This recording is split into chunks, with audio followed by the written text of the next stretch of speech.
Saudara-saudara, judul video kita kali ini adalah Muslim Gila Setengah Mati. Ternyata asal-usul Al-Quran itu dari sini. Sebuah kajian ilmiah. Yang sumbu pendek, tolong jangan nonton. Kalau nekat nonton dan jadi gila, ditanggung masing-masing ya. Adapun sumber pokok dari video ini adalah video dari IKIM yang berjudul bagian 2, Bidat Kristen Masa Islam. Pengaruhnya terhadap Al-Quran, mana yang asli? Nasrani, bukan Kristen. Ya, pertama-tama saya ucapkan terima kasih kepada channel IKIM, Iman Kristen Indonesia Menjawab, atas videonya, dan kepada channel Pavel 88 Channel yang ikut memviralkan video ini. Saudara-saudara, ada kebenaran yang hilang yang tidak akan Anda temui tatkala Anda mempelajari sejarah dan doktrin Islam dari penulis apologet Islam fundamentalis, terutama berkaitan dengan banyaknya kemiripan antara kitab suci mereka dengan ajaran bidat Kristen. Di video ini, kebenaran yang hilang itu akan Anda temukan. Bagi Muslim, setelah melihat kebenaran yang ditemukan ini, mungkin Anda akan kaget atau bahkan gila setengah mati. Kalau itu yang Anda alami, berarti Anda mulai siap untuk membuka mata dan telinga terhadap kebenaran. Kebenaran yang akan membebaskan hidup Anda dari kebohongan dan pembunuhan. Silahkan disimak dari awal hingga akhir. Kan sekali, bahkan sudah banyak kali kita mendengar dari teman-teman Muslim bahwa Alkitab sudah tidak asli lagi. Alkitab sudah dipalsukan dan lain-lain. Nah, webinar ini atau diskusi ini merupakan hak jawab terhadap tuduhan-tuduhan tersebut. Apakah di Kristen ada ajaran-ajaran yang menyimpang? Banyak ajaran menyimpang. Itu yang disebut oleh Kristen sebagai ajaran atau bidat-bidat atau ajaran sesat. Dan itu sudah ada sejak abad pertama. Bahkan Epipanius dalam bukunya Panarion mencatat ada 80 bidat ajaran sesat. Nah, ini merupakan data sejarah. Kemudian bidat yang misalnya antara lain ya, bidat yang mentuhankan Maria atau koliridianisme, Arianus, bidat yang menganggap Yesus hanya manusia biasa, dan lain-lain sebagainya. Apakah ada Injil-Injil palsu? Jawabnya pasti ya. Bahkan banyak Injil-Injil palsu. Ada ratusan Injil palsu atau gnostik yang dibuat oleh orang-orang tertentu yang intinya berbeda dengan Injil kanonik yang dipegang oleh orang Kristen awal hingga dengan saat ini. Selanjutnya, contoh daripada Injil-Injil palsu itu adalah Injil Barnabas, Wahyu Petrus, Injil Thomas, Injil Maria Magdalena, Injil Masa Kecil Maria, Injil Masa Kecil Sang Juru Selamat, dan masih banyak yang lain lagi. Nah, kemudian bagaimana sikap gereja? Nah, ini yang penting. Bagaimana sikap gereja menghadapi bidat, ajaran sesat, Injil-Injil gnostik atau palsu tersebut? Pertama, sejak dari awal munculnya bidat atau ajaran sesat atau Injil-Injil palsu tersebut, sikap gereja, perhatikan lagi, sikap gereja semesta sepakat menolak, sekali lagi sepakat menolak, bahkan bukan hanya sepakat menolak, tapi juga sepakat mengutuk. Ini jelas banget. Tadi Pak Luki sudah sampaikan dan saya menekankan bukan hanya nolak, tapi ngutuk menganatema. Selanjutnya, 7 konsili okumene dan kredo iman yang dihasilkan adalah jawaban tegas, sekali lagi jawaban tegas dari gereja, bukti penolakan terhadap ajaran sesat tersebut. Jadi salah kalau ada yang mengatakan bahwa konsili Nikia itu adalah mentuhankan Yesus. Jelas total salah konsep begitu. Karena 7 konsili okumene itu menekankan penolakan terhadap ajaran-ajaran sesat. Inilah kebenaran kekristenan yang kita harus sampaikan. Kemudian kanonisasi Alkitab jawaban dari gereja untuk menolak Injil-Injil yang lain. Selanjutnya tulisan bapak-bapak gereja antaranya Eusebius, Epipanius, Jerome, dan lain-lain. Ini juga adalah jawaban gereja untuk menolak Injil-Injil Gnostik. Kenapa? Karena dalam tulisan-tulisan mereka, jelas mereka menyebut itu Injil-Injil palsu. Lanjut lagi, keputusan gereja semesta, sekali lagi, keputusan gereja semesta sehubungan dengan bidat, ajaran sesat, atau Injil-Injil palsu sudah inkrah. Sudah capai kepada satu hal yang tidak mungkin terbantahkan lagi. Menolak, mengutuk, menganatema ajaran-ajaran tersebut. Clear, jelas, tegas gereja-gereja semesta menyatakan hal itu. Pertanyaannya adalah, bagaimana sikap Islam menghadapi bidat, ajaran sesat, dan Injil-Injil palsu yang sudah ditolak sejak awal oleh gereja? Kita masuk sekarang kisah-kisah Al-Quran mengenai Yesus dari mana. Muslim mengakui, nah ini adalah terminologi yang dipakai oleh teman-teman kita Muslim. Muslim mengakui bahwa Al-Quran didekatkan langsung oleh Allah SWT melalui malaikat Jibril. Ini adalah terminologi yang dipakai oleh teman-teman Muslim. Kemudian terminologi yang kedua yang digunakan oleh Al-Quran dalam menyebut pengikut Kristus, pertama adalah Nasrani atau Nasraha. Dalam Al-Quran, kata Nasrani atau Nasraha itu muncul 14 kali dalam Al-Quran. Kemudian ada kata lagi Ahlul Kitab. Ahlul Kitab sebanyak 54 kali dan dalam satu ayat disebut Ahlul Injil. Ketiga istilah tersebut digunakan untuk merujuk pada pengikut Isa putra Maryam. Catatan adalah tidak ada sebutan kata Kristen secara langsung yang dipakai dalam Al-Quran. Ini cukup mengherankan. Kenapa? Karena dalam tulisan-tulisan bapak-bapak gereja sebelumnya yang paling yang paling familiar dipakai bukan kata Nasrani, tapi kata Kristen. Nah, kenapa kemudian ketika pada Islam awal, pada perkembangan Islam awal, tidak muncul kata Kristen, tapi kata Nasrani?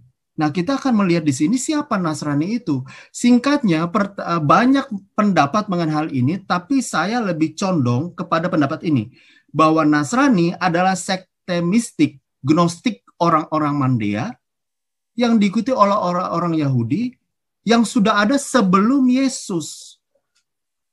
Jadi kalau kata-kata sekte Nasrani ini sebenarnya sudah ada sebelum Yesus.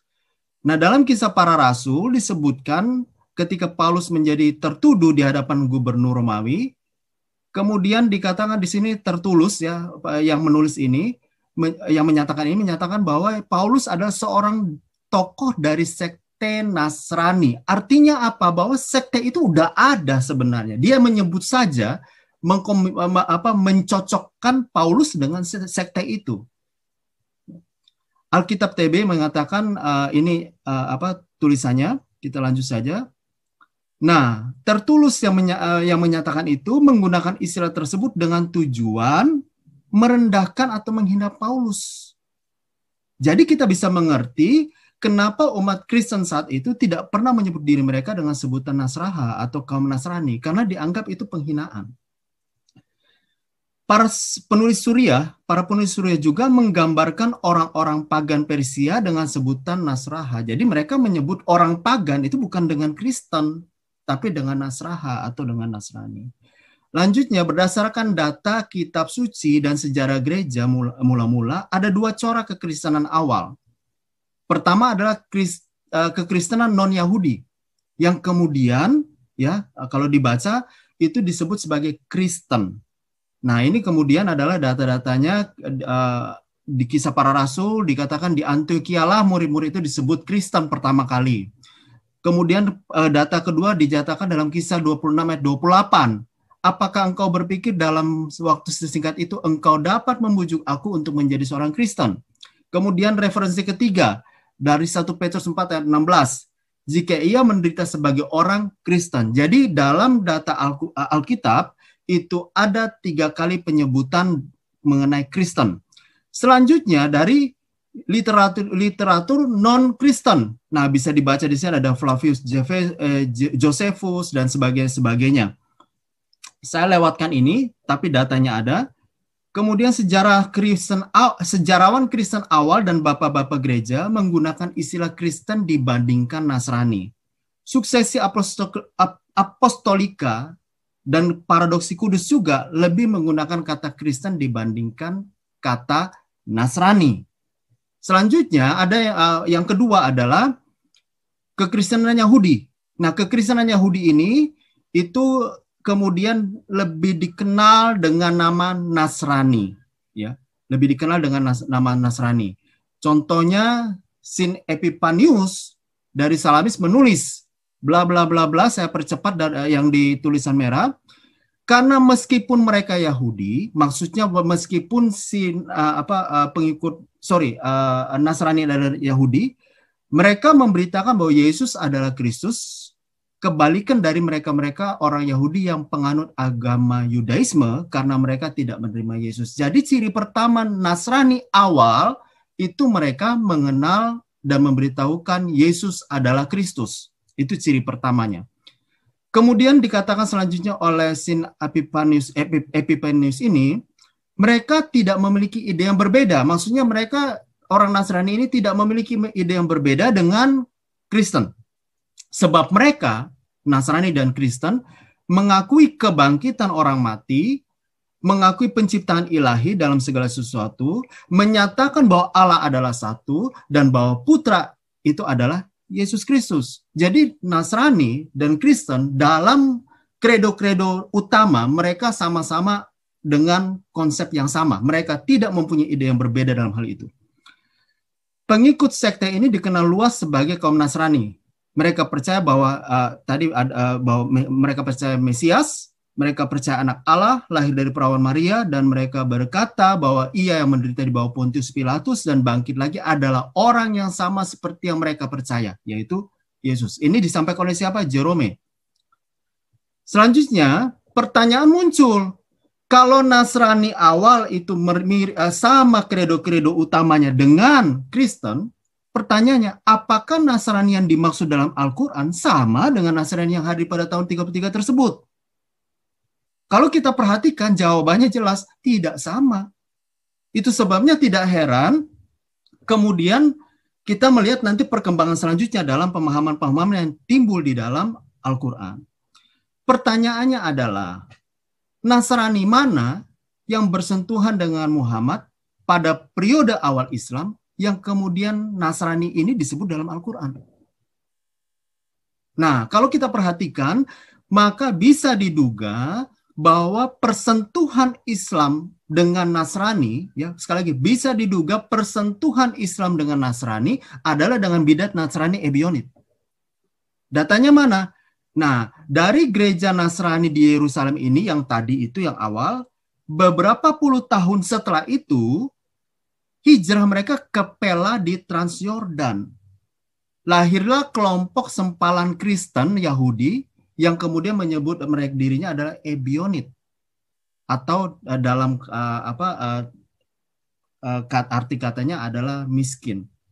Nah, menurut ini banyak juga pendapat, tapi saya lebih condong pendapat ini. Kenapa? Karena pendapat ini didukung oleh Bapak Gereja Eusebius. Dikatakan itu tahun 340, berarti sekitar 450 tahun, 400 atau 500 tahun sebelum Islam muncul. Para anggota gereja Yerusalem ini mengungsi ke kota Pella yang terletak di seberang Yordan. Kota purba tersebut pada saat ini mungkin sama dengan kota kecil yang sekarang dikenal dengan sebutan Arab Fahil, terletak di sebelah tenggara Jebel Abu al-Qas, Yordania. Nah, kelompok Ebionit juga menolak Rasul Paulus. Ya, pertama kita mendapat data Ebionit menolak Rasul Paulus yang mereka anggap salah karena membebaskan kaum Kristen non-Yahudi dari kewajiban melaksanakan syariat Taurat. Kemudian yang kedua adalah sebagian dari kaum Ebionit ini menolak kelahiran Yesus dari seorang perawan dan menyangkal keilahian Yesus. Selanjutnya kaum Ebionit ini juga sebagian besar musnah, tetapi kemudian minoritas kelompok ini termasuk di Mekah menjelang dan pada waktu kelahiran Islam. Terdetek bahwa minoritas kelompok ini ada di Mekah menjelang kelahiran Islam. Nah, sekarang kita perhatikan tema sentral sekte Ebionit yang sama-sama menjadi tema sentral dalam Al-Quran mengenai Isa dan kekristenan. Apa saja itu? Pertama, sama-sama menolak Paulus karena dianggap membebaskan Yahudi dari kewajiban melakukan syariat Taurat. Walaupun dalam tafsir, beberapa tafsir yang dikenal di Muslim, pada dasarnya ada juga sebutan Paulus dengan kata bulus dan sebagainya. Tapi secara prinsipnya mereka menolak mengenai Paulus. Kemudian sama-sama menganggap bahwa Alkitab sudah dipalsukan. Sehingga kalau kaum Ebionit hanya menerima kitab Matius. Kemudian ada lagi Injil orang Ibrani. Matius juga tidak seluruhnya mereka terima, tapi hanya sebagian. Tema dasarnya sama. Mengaku Yesus sebagai Mesias, namun bukan Tuhan. Yesus hanya manusia biasa. Sangat ketat menjalankan syariat Taurat. Pembasuhan sebelum berdoa, peraturan tentang makanan haram, melakukan sunat. Nah, menolak Tritunggal. Ebionit menolak Tritunggal. Jadi dari persamaan sentral, tema sentral ini, maka bisa diduga bahwa tidak heran kemudian hal-hal ini juga menjadi tema sentral di Al-Quran. Karena persentuhannya dengan sekte ini. Apakah dengan banyaknya persamaan antara sekte Ebionit ini dengan tema sentral yang terdapat dalam Al-Quran, maka bisakah Muslim mengatakan bahwa Ebionit adalah Kristen yang benar? Jawabannya udah pasti tidak. Kenapa tidak? Karena sekalipun banyak tema sentral dalam ajaran Ebionit yang juga menjadi tema sentral yang terdapat dalam Al-Quran, namun juga terdapat perbedaan. Pertama, sekte Ebionit ini menganggap Yesus adalah anak yang lahir dari hubungan biologis Maria dan Yusuf. Sementara Islam mengakui bahwa Maria mengandung tanpa campur tangan pria.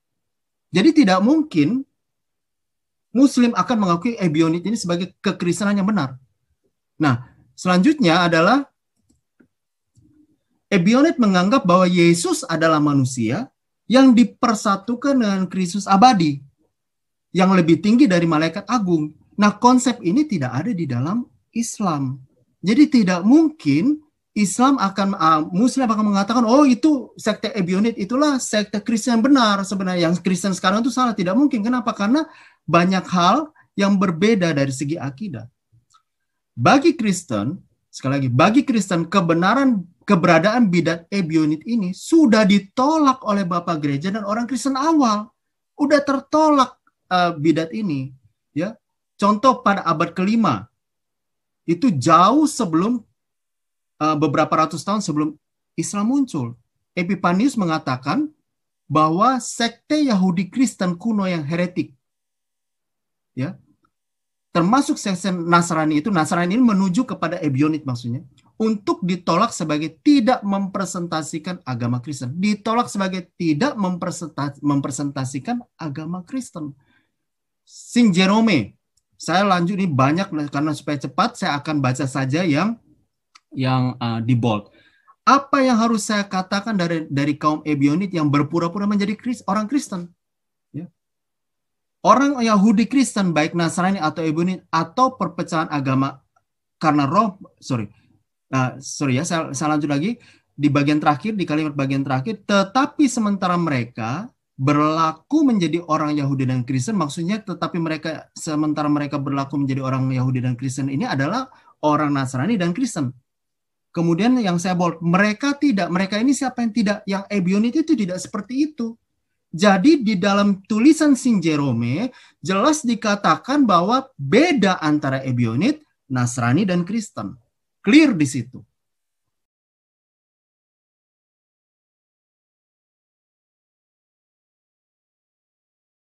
Bagaimana dengan kisah-kisah yang terdapat dalam Al-Quran sehubungan dengan Isa dan Kristen? Nah, saya pakai datanya, jadi teman-teman nanti, baik yang Muslim maupun yang Kristen, ini bisa buka linknya. Ini adalah semua Injil-Injil Gnostik ditaruh di sini. Baik dari yang Nag Hammadi, walaupun masih dalam bahasa Inggris ya, Nag Hammadi maupun Injil-Injil Gnostik yang lainnya. Ada belasan kalau nggak salah atau puluhan. Saya semua yang saya presentasikan saya ambil dari sini. Tapi sudah saya terjemahkan ke dalam bahasa Indonesia. Maria salah satu dari Tuhan.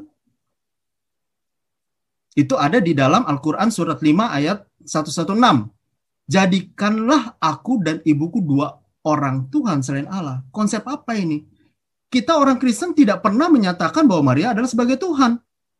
Pernyataan iman Kristen jelas, tidak ada satu orang Kristen pun sejak awal sampai dengan sekarang yang mempunyai pengertian iman yang, kalau mereka orang Kristen yang mempunyai pengertian iman yang benar ya, yang menyatakan bahwa Maria itu adalah salah satu dari Tuhan. Tidak ada. Ini pemikiran apa ini? Ya. Jadi siapakah yang dimaksud dalam Al-Quran surat 5 ayat 116 ini? Jadikanlah aku dan ibuku dua orang Tuhan selain Allah. Pemikiran apa ini? Nah, pemikiran ini itu juga terdapat di dalam sekte Koliridianisme. Ajaran yang menuhankan Bunda Maria, ajaran ini hadir kapan hadirnya? 350 sampai 450 di mana? Di wilayah Arab. Itu ratusan tahun sebelum Islam muncul. Udah ada. Nah, ajarannya apa? Epifanius mengatakan beberapa wanita Arabia, jelas ajaran itu muncul dari Arab, telah memperkenalkan pengajaran yang tak masuk akal dari Tracia, ya bla bla bla bla dan sebagainya ya.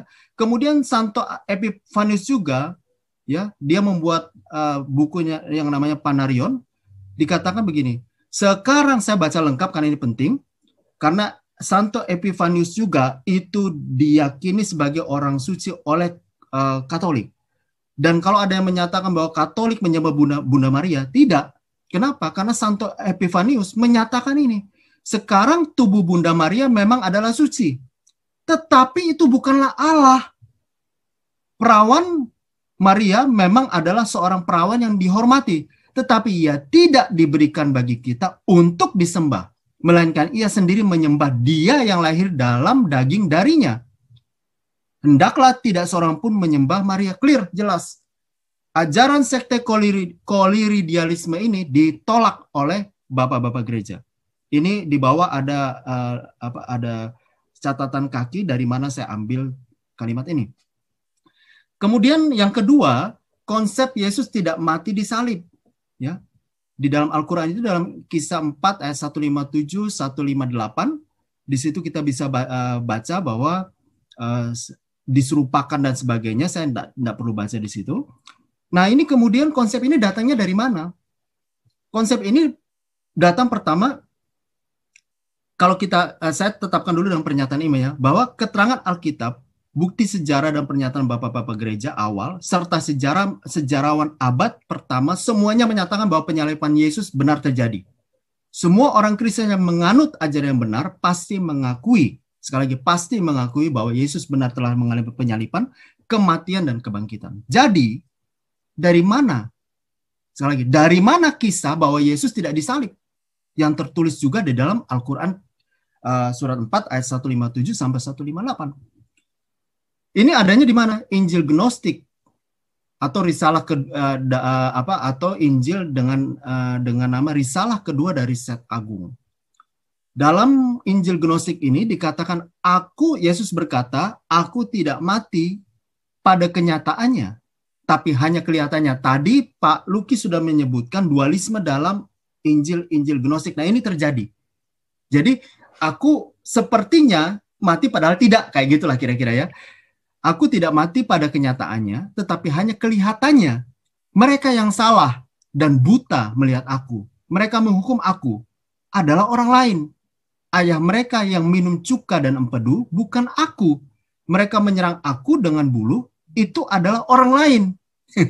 Simon yang memanggul salib di pundaknya, aku bergembira dalam ketinggian di atas semuanya, dan aku tertawa atas kebodohan mereka.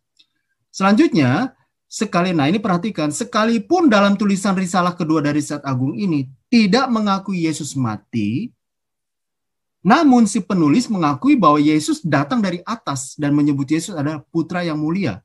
Contoh di dalam risalah kedua dari Zat Agung ini, dikatakan, aku mengunjungi sesuatu tempat kediaman ragawi. Aku menyingkirkan penghuni pertama yang ada di dalamnya, lalu aku masuk. Ini dualisme. Saya tidak akan bahas di sini panjang, tapi nanti bisa teman-teman juga perhatikan ciri khas daripada gnostik yang juga sudah disampaikan Pak Luki tadi. Dan akulah yang sekarang berada di dalamnya. Dan aku tidak sama dengan penghuni pertama yang ada di dalamnya. Sebab penghuni pertamanya adalah seorang manusia bumi. Sedangkan aku datang dari atas, dari surga. Selanjutnya, ada juga kalimat yang mengatakan putra yang mulia. Selanjutnya ada juga kalimat mengatakan hanya aku yang sempurna karena firman. Karena aku ada dengan semua keagungan roh yang merupakan teman bagi kita dan saudara kita. Karena aku menyampaikan firman untuk kemuliaan Bapa kami. Nah, sekarang selain itu ada juga konsep Yesus tidak disalib itu dalam Injil Gnostik Wahyu Petrus. Ya. Dikatakan di sini, dia yang engkau lihat di atas pohon sedang bergembira dan tertawa adalah Yesus yang hidup. Tetapi seseorang yang tangan dan kaki mereka paku adalah bagian dari daging yang adalah pengganti untuk dipermalukan satu orang yang mirip dengannya. Wahyu kepada Petrus ini mengakui Yesus adalah Tuhan, bahkan Yesus membawa Petrus untuk melihat surga dan neraka. Artinya sekalipun dia tidak mengakui Yesus disalib, tetapi Wahyu Petrus ini mengakui Yesus adalah Tuhan, bahkan membawa Yesus membawa Petrus melihat surga dan neraka. Contoh ada kalimatnya, dan kemudian Tuhan, ini yang ada di dalam Wahyu Petrus ya, dan kemudian Tuhan akan datang kepada orang-orang setia yang lapar dan haus dan menderita dan memurnikan jiwa mereka dalam hidup ini. Dan dia akan menghakimi anak-anak pelanggar hukum. Jadi, Wahyu Petrus juga mengakui bahwa Yesus adalah Tuhan.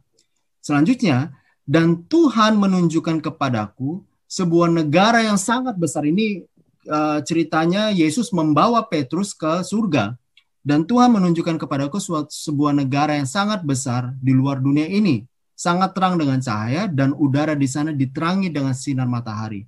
Dan bumi itu sendiri bermekaran dengan bunga-bunga yang tidak layu. Dan penuh dengan rempah-rempah dan tanaman indah. Berbunga dan tidak dapat rusak dan menghasilkan buah yang diberkati. Nah, selanjutnya kesimpulan daripada Injil ini adalah sekalipun Injil Gnostik risalah kedua dari Zat Agung dan Wahyu kepada Petrus ini di satu sisi, sekali lagi, di satu sisi mendukung pernyataan Al-Quran bahwa Yesus tidak mati disalib, namun kedua tulisan Gnostik ini juga mengakui keilahian Yesus yang secara langsung bertentangan dengan akidah Islam. Jadi artinya apa? Tidak mungkin Muslim akan mengakui Injil Wahyu Petrus dan Injil risalah kedua dari Zat Agung ini adalah Injil yang benar yang sudah pernah hilang dulu. Tidak mungkin. Kenapa? Karena di dalam kedua Injil ini juga mengakui keilahian Kristus. Nah, selanjutnya Yesus lahir di bawah pohon kurma. Dari mana cerita kayak begini? Ya, kalau di dalam Kisah 19 ayat 23-28 dikatakan kemudian rasa sakit akan melahirkan memaksanya bersandar pada pangkal pohon korma. Dia, Maryam, berkata, wahai betapa baiknya aku mati sebelum ini. Ya. Dan aku menjadi seorang yang tidak diperhatikan dan dilupakan. Nah, ini datangnya dari mana nih? Ini dapat datang dari mana? Injil Gnostik. Ya, Gospel of the Birth of Mary. Nah, ini nanti bisa dibaca. Dan kalau masih belum percaya, klik link yang tadi dan bisa baca dari situ. Apakah memang ini benar tertulis apa tidak? Nah, oke, selanjutnya di sini. Nah, konsepnya apa? Sekalipun Injil kelahiran Maria ini di satu sisi mendukung kisah Yesus lahir di bawah pohon korma, namun di sisi lain Injil ini bertentangan dengan kaidah Islam karena Injil ini mengakui Yesus adalah putra yang maha tinggi. Kalau kita lihat di dalam Injil Mary ini mirip-mirip kalimatnya. Sementara kalimatnya dengan yang di dalam Al-Qur'annya, sementara berjalan Maria merasa lelah oleh teriknya matahari gurun. Sama kan? Dan melihat sebuah pohon kurma. Maria mengajak Yusuf beristirahat bla bla bla. Yang lebih hebohnya lagi, Dikatakan di sini, dikatakan di sini ya, melihat itu bayi Yesus segera memerintahkan pohon korma itu melengkung. Luar biasa enggak? Ini dahsyat ini. Yesus waktu bayi sudah bisa memerintahkan pohon korma itu melengkung. Nah, selanjutnya Yesus berbicara waktu di ayunan. Itu dalam Kisah 19 ayat 29-30. Maka dia, Maria, menunjuk kepada anaknya. Mereka berkata, bagaimana kami akan berbicara dengan anak kecil yang masih dalam ayunan? Bla bla bla bla. Selanjutnya adalah, ini didapat dari mana? Dari Injil Gnostik, the Arabic Gospel of the Infancy of the Savior. Injil kepada orang-orang Arab mengenai masa kecilnya juru selamat. Nah, ini isinya. Saya bacakan yang garis yang bold. Sungguh ketika ia sedang berbaring di ayunan dan berkata kepada Maria ibunya. Mirip kan? Kira-kira kayak gitu. Mirip ya. Jadi ada di dalam Injil Gnostik seperti itu. Nah, tapi sekalipun Injil Gnostik ini ditolak oleh bapak-bapak gereja, ditolak oleh gereja, tetapi Injil ini di dalam bagian awalnya, nanti teman-teman bisa lihat juga, buka Injilnya langsung, dikatakan dalam nama Bapa dan Anak dan Roh Kudus. Injil ini mengakui Tritunggal. Dan ini pasti bertentangan dengan akidah Islam. Sehingga tidak mungkin Islam akan mengatakan bahwa Injil Arabic Gospel ini adalah Injil yang benar. Yang selalu digembar-gembar bahwa Injil aslinya sudah hilang dan sebagainya. Mungkinkah ini dianggap Injil asli? Tidak mungkin. Karena di dalam Injil ini dikatakan Injil ini juga mengakui ketritunggalan Tuhan. Artinya Injil Gnostik ini juga secara langsung bertentangan dengan akidah Islam. Yesus membuat burung hidup dari tanah. Dalam Kisah 5 ayat 110. Ya, dan ingatlah ketika engkau, saya baca yang bold saja, nanti teman-teman bisa baca lengkapnya. Dan ingatlah ketika engkau membentuk dari tanah berupa burung dengan seizinku. Kemudian engkau meniupnya, lalu menjadi seekor burung. Ini dari mana? Dari Injil The Arabic Gospel juga. Dikatakan di situ, saya baca yang boldnya, oleh sebab itu seorang Yahudi, anak Hanan muncul dan melihat sedemikian sibuk, berkata dengan marah dan sangat geram, kamu membuat bentuk dari tanah liat pada hari Sabat. Dan dia berlari cepat dan menghancurkan kolam-kolam mereka. Tetapi ketika Tuhan Yesus menepukkan tangannya di atas burung-burung yang ia buat, mereka semuanya terbang dan berkicau. Yesus pun di dalam Injil Arabic Gospel ini dikatakan menciptakan dari tanah liat, bahkan bukan satu burung, dari beberapa burung, dan kemudian 12 burung pipit di situ ya, selebihnya. Dan Tuhan di atasnya ya, Tuhan Yesus membuat 12 burung pipit. Nah, itu semuanya hidup. Nah, tadi karena sama bahwa Arabic Gospel itu mengakui masalah ketritunggalan. Tapi tetap apa? Gnostik ditolak oleh bapak-bapak gereja. Nah, beberapa alasan, ini bagian-bagian terakhir, beberapa alasan penolakan gereja terhadap Injil-Injil Gnostik. Pertama, catatan sejarah mencatat bahwa Injil ini sudah ditolak ratusan tahun oleh orang-orang Kristen awal. Sebelum Islam muncul. Eusebius mengatakan dalam bukunya bahwa Injil Kisah Para Rasul Paulus, Wahyu Petrus, dan sebagainya sudah ditolak dan dianggap palsu. Catatan sejarah menyatakan begitu. Tertolak. Kemudian Patriark Konstantinopel juga mengatakan bahwa Injil Petrus adalah salah satu Injil yang dikategorikan sebagai anti-legomena atau tulisan yang disengketakan. Irenaeus juga menyatakan yang mirip-mirip bahwa sejarah yang penuh kebohongan untuk Injil Yudas. Dikatakan bahwa Injil Yudas itu penuh dengan sejarah yang penuh kebohongan. Injil-Injil Gnostik ini ditolak karena pada umumnya seluruh gereja semesta saat itu tidak menerima dengan bulat keberadaan Injil-Injil tersebut. Bahkan kebanyakan gereja menolak total keberadaannya. Jadi penolakan gereja terhadap Injil-Injil ini itu karena kesepakatan gereja semesta yang 5 wilayah tadi. Dan mereka menyatakan menolak itu. Atau ada yang menerima tapi ada yang menolak, dianggap tetap tidak diterima. Injil-Injil Gnostik ini ditulis dari abad kedua, ketiga, dan keempat Masehi. Di mana, sekali lagi, di mana semua para rasul yang namanya dicatut sudah meninggal. Beberapa alasan selanjutnya adalah satu, Injil-Injil Gnostik ini cirinya hampir sama, yaitu mengenai wahyu rahasia yang oleh si penerima wahyu dengan hanya antara si penerima wahyu dengan Yesus. Nggak ada saksi. Konsep begini ini ditolak gereja. Karena tidak bisa dibuktikan. Oh, saya terima wahyu dari Yesus dan sebagainya. Contoh Injil Maria. Dikatakan, katakanlah kepada kami kata-kata penyelamat, maksudnya Yesus ya, yang kamu ingat, yang kamu tahu, tapi kami tidak. Jadi hanya Yesus dan Maria. Sementara Petrus, Injil ini muncul setelah Petrus meninggal. Mau klarifikasinya bagaimana? Kemudian Injil Yudas, jauhilah yang lain dan aku akan memberitakan kepadamu misteri-misteri kerajaan. Yesus berkata khusus kepada Yudas. Selanjutnya Wahyu Petrus juga. Mereka yang diberi misteri-misteri. Artinya apa? Tidak ada yang bisa